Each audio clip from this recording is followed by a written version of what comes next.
Hello friends, welcome to my YouTube channel. तो आज हम अपने एनसीईआरटी सीरीज के एनसीईआरटी सीरीज में जो हम क्वेश्चंस कर रहे थे रोटेशनल मोशन की, उस सीरीज को हम आगे बढ़ाते हैं। राइट। तो हमारा अगला आज का क्वेश्चन ये है कि कोई एक चाइल्ड है, a child stands at the centre of A turning table. तो ये कोई टर्निंग टेबल है जो घूम रहा है with the angular speed omega. Right ना। अब इस पे कोई एक बच्चा खड़ा है। ठीक है। क्या करता है कि शुरू में बच्चा जो अपना हाथ स्ट्रेच आउट किए रहता है, ऐसे हाथ किए रहता है और ये घूम रहा है। और कुछ समय बाद कह रहा है कि ये बच्चा अपना हाथ को फोल्ड कर लेता है। ये घूम ही रहा है, लेकिन ये बच्चा अपने हाथ को फोल्ड कर लेता है। ये फैलाया हुआ नहीं रहता है। तो जो टर्निंग टेबल है, इसकी ओमेगा जो है ये दिया हुआ है 40 राउंड पर सेकेंड। ठीक है ना। अब कह रहा है कि How much is the angular speed of the child if he folds his hands back? तो कह रहा है कि जब हैंड फोल्ड कर लेता है बच्चा, तो उसका आप एंगुलर स्पीड बताइए। व्हाट? सपोज करिए यहाँ पर बच्चे की एंगुलर स्पीड v1 है। ठीक है ना। और ये जो ओमेगा दिया हुआ है, ये दोस्तों ये टर्निंग प्लेट का एंगुलर वेलोसिटी है 40 राउंड पर सेकेंड। और आपका पूछता क्या है, हमको इसकी वेलोसिटी नहीं पता है और हमें पूछता है कि V2 आप निकालिए। यानी कि इसकी आपको नहीं पूछ रहा है, पूछ रहा है कि इस बच्चे का जो एंगुलर वेलोसिटी होगा वो क्या होगा इफ उसका जो मोमेंट ऑफ इनर्शिया है ना, वो इनिशियल मोमेंट ऑफ इनर्शिया का 2/5 हो जाता हो। तो मान लीजिए कि इस समय इसका मोमेंट ऑफ इनर्शिया I1 है, तो यहां पर जो मोमेंट ऑफ इनर्शिया हो जाता है I2 बराबर ये 2/5 I1 हो जाता है। तो इस केस में आपको इसका इस बच्चे का आपको एंगुलर स्पीड निकालना है। ठीक है ना। अब आपको ये एज्यूम करना है कि जो टर्निंग है उसमें कोई फ्रिक्शन नहीं है। इसी में दूसरा सवाल ये है कि so that child's new kinetic energy of rotation is more than the initial kinetic energy of rotation. और ये जो इंक्रीज हो रहा है, ये कैसे इंक्रीज हो रहा है? इसका मतलब है यहां पर जो काइनेटिक एनर्जी होगी बच्चे की, वो कम होगी जो काइनेटिक एनर्जी यहां पर होगी बच्चे की। ठीक है दोस्तों। तो आइए हम इसको सॉल्व करने की कोशिश करते हैं। तो आप लोगों को पता होगा कि हम लोग जानते हैं कि जो एंगुलर जो डिस्प्लेसमेंट होता है, वो लीनियर डिस्प्लेसमेंट में कैसे रिलेशन होता है। Theta is equal to L R होता है, जहां एल क्या होता है दोस्तों, ये पाथ की लंबाई होती है, ये एल है, ये थीटा है और ये आर है। तो एल बराबर थीटा आर होता है। इसको आप टाइम के रेस्पेक्ट में डिफरेंशिएट करिए तो एल तो नहीं होगा, ये हो जाएगा D R upon D T. और D theta upon D T omega होता है। और एक पूरा चक्कर लगाने में एल बराबर कितना हो जाएगा 2 पाई, और D R upon D T क्या हो गया V1। यानी कि ओमेगा बराबर 2 पाई V1 हो जाएगा, जहां V1 क्या है, इस मैन की एंगुलर वेलोसिटी है। आप ऐसा अज्यूम कर सकते हैं। ठीक है ना।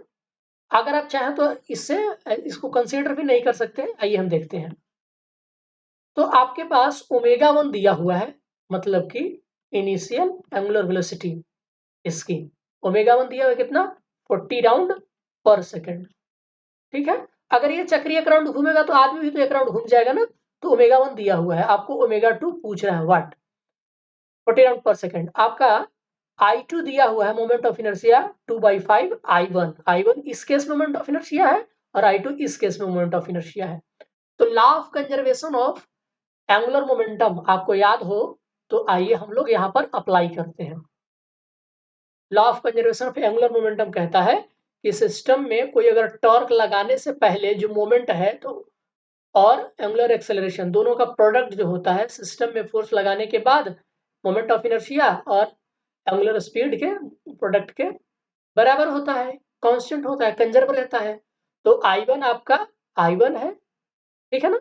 ओमेगा 1 दिया हुआ है 40 और I2 कितना है 2/5 I1 और ओमेगा 2 तो आपको निकालना है। तो यहां से ओमेगा 2 I1 कैंसल आउट हो गया। तो आपका ओमेगा 2 क्या हो जाएगा, यहां से ओमेगा 2 हो जाएगा 40 × 5 अपॉन 2, तो ये आ जाएगा आपका 100 राउंड पर सेकेंड। दोस्तों ये पर सेकेंड है, आप याद रखिएगा, पता नहीं इसने कैसे लिखा है क्योंकि क्वेश्चन में आपका पर सेकेंड दिया हुआ है, ठीक है ना। तो ये आपका निकल गया बच्चे की angular speed after folding the hand. Hand को फोल्ड करने के बाद उसकी एंगुलर स्पीड 100 राउंड पर सेकेंड हो गई। अब इसकी काइनेटिक एनर्जी आपको निकालना है कि पहले काइनेटिक एनर्जी क्या होगा, बाद में काइनेटिक एनर्जी क्या होगा। तो याद करिए काइनेटिक एनर्जी का फॉर्मूला क्या होता है, हाफ आई ओमेगा स्क्वायर। यही तो होता था ना एंगुलर रोटेशनल मोशन में, काइनेटिक एनर्जी जो है वो half moment of inertia into angular speed का स्क्वायर, यही होता है। तो हैंड फोल्ड करने से पहले सपोज करिए कि moment of inertia half I1 omega 1 square है, और हैंड फोल्ड करने के बाद moment of inertia I2 omega 2 का स्क्वायर हो जाता है। तो आपको फाइनल अपॉन इनिशियल आप रेशियो निकालोगे, तो फाइनल में ये है आपका और इनिशियल में ये है, तो हाफ हाफ कैंसल आउट हो जाएगा और आपका I2 बराबर 2/5 I1 है, ठीक है ना। चलिए तो इसको कैलकुलेट कर लीजिए, बहुत ही सिंपल सी बात है आपका ये। तो सबकी वैल्यू रख दीजिए यहां पर।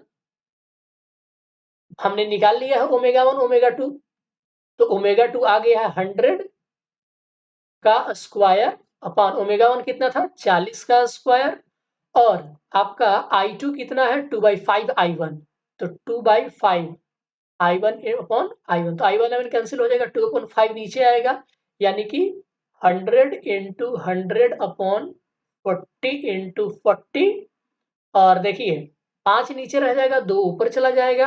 अब इसको कैलकुलेट करिए, ये हो जाएगा और ये आ जाएगा 2, और ये हो जाएगा 20, और ये हो जाएगा आपका 10, और ये हो जाएगा 5, और ये हो जाएगा 2, यानी कि 5/2 यानी कि 2.5 टाइम्स। यानी कि जो आपका फाइनल काइनेटिक एनर्जी है, काइनेटिक एनर्जी फाइनल, ये कितना हो गया 2.5 गुना हो गया काइनेटिक एनर्जी ऑफ इनिशियल। तो ऐसा क्यों हो रहा है, क्यों हैंड को फोल्ड करने पर काइनेटिक एनर्जी बढ़ जा रही है ना। तो ऐसा इसलिए हो रहा है दोस्तों कि जब बच्चा जो था वो अपना हैंड को स्ट्रेच किए हुए था, तो इस पर एक फोर्स लगता है ना, एक्स्ट्रा फोर्स, जिससे इसकी काइनेटिक एनर्जी घट जाती है। लेकिन जैसे ही हैंड को फोल्ड कर लेता है ये, इस पे वो वाला फोर्स लगता नहीं है, यानी कि इसकी खुद की एनर्जी इसके काइनेटिक एनर्जी में इंक्लूड हो जाता है, इसीलिए फाइनल आपकी काइनेटिक एनर्जी बढ़ जाती है। ये वाला फोर्स आपका अब नहीं लग रहा है, जो बॉडी के फोर्स लग रहा था वही लग रहा है। आप याद करिए टॉर्क बराबर F क्रॉस R होता था। R जैसे जैसे इंक्रीज करता है टॉर्क घटता जाता है, जैसे जैसे जैसे आपका बढ़ता जाता है टॉर्क घटता जाता है, ठीक है ना।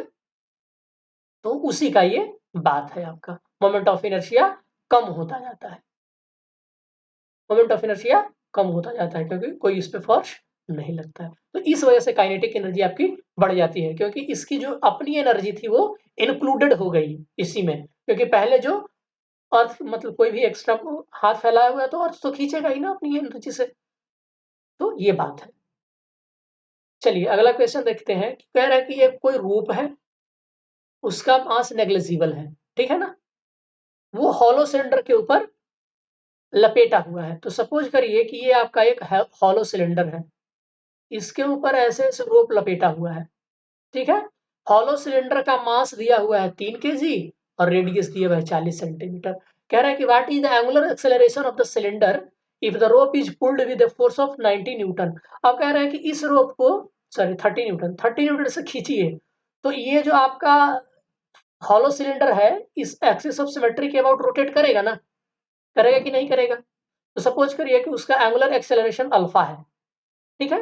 एंगुलर एक्सेलरेशन जनरेट होगा जैसे ही रोटेट करेगा तो 30 न्यूटन का फोर्स लगाएगा।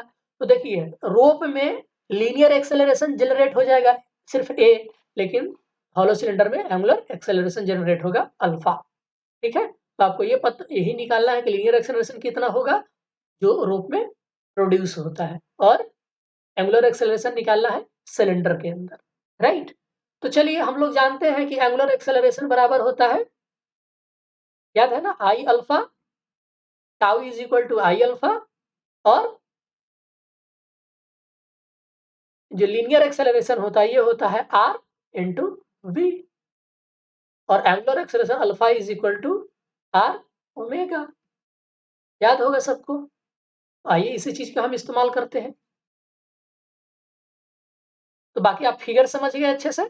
चलिए मैं इसको इरेज करता हूं। तो देखिए आपके पास सारी चीजें अवेलेबल है। तो आप यहाँ से टॉर्क निकालेंगे, पहले मोमेंट ऑफ इनर्शिया निकाल लेंगे हॉलो सिलेंडर का। क्या होता है, कई बार हम लोग कर चुके हैं, एम आर स्क्वायर, मास दिया हुआ है, रेडियस दिया हुआ है, तो आपने मीटर में चेंज कर लिया है इसको, तो 0.48 kg मीटर स्क्वायर। टॉर्क निकालेंगे, टॉर्क बराबर एफ क्रॉस आर होता है, निकाल लीजिए, 12 न्यूटन मीटर आ गया। अल्फा मान लीजिए कि एंगुलर एक्सेलरेशन है जो कि हॉलो सिलेंडर में प्रोड्यूस हो रहा है। तो अल्फा बराबर क्या हो जाएगा, हमने बताया टाउ बराबर आई अल्फा होता है, ये आई जहां मोमेंट ऑफ इनर्शिया है, टॉर्क आपने निकाल लिया है, तो एंगुलर एक्सेलरेशन आ गया 25 रेडियन पर सेकेंड।